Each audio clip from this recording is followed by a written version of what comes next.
Hey everyone, it's Adriana and welcome back to another recap video. This is going to be week 3's recap for data structures and algorithms. Week 3 was all about dictionaries, hash tables, unordered maps, that kind of stuff. There was the 2 labs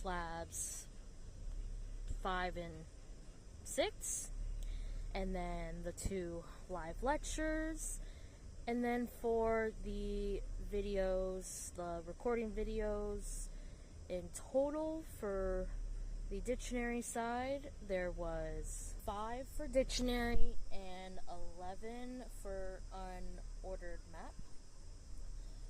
And the other assignment besides the 2 labs, of course, was the 5-question quiz, which for the life I cannot ever get 100 on it. I always miss 1, and that's why I get an 80% both times. And the labs for this week, I struggled more on the unordered map one just because that was kind of a new concept, more so than the dictionary one. I've seen that before in systems programming, but I will go more in detail on the labs in the next video that's all about that. Overall, this week wasn't too bad, and now I can just prepare for week 4. I already looked at the labs ahead for week 4, and they look like they're gonna be a lot. I did get my grades back for week 2, and then I also waited to record this video so that I could also share my week 3 lab grades.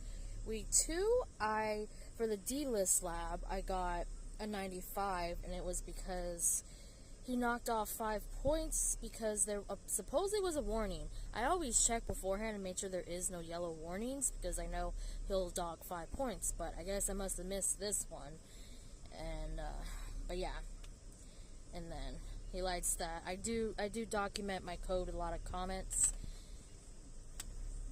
just so if I need to go back on the lab to use as a reference for something else, I know what's going on. And then the other lab, the list lab, that one I got the full points, 100 points. Great job, good comments. And then for week 3 labs, I got both 100s for both. Dictionary lab, he said great job, and then there was no need to mod the hash function as was stated multiple times in the documentation and videos. And then unordered map, great job, not lots of unnecessary error checking here. Document states that everything is guaranteed to be an uppercase letter. Now I notice with these instructors, they really don't like it if you put any kind of error checking in your code. But I feel like in real life, you're gonna need to be able to know how to use that and put that in the code. But what do I know?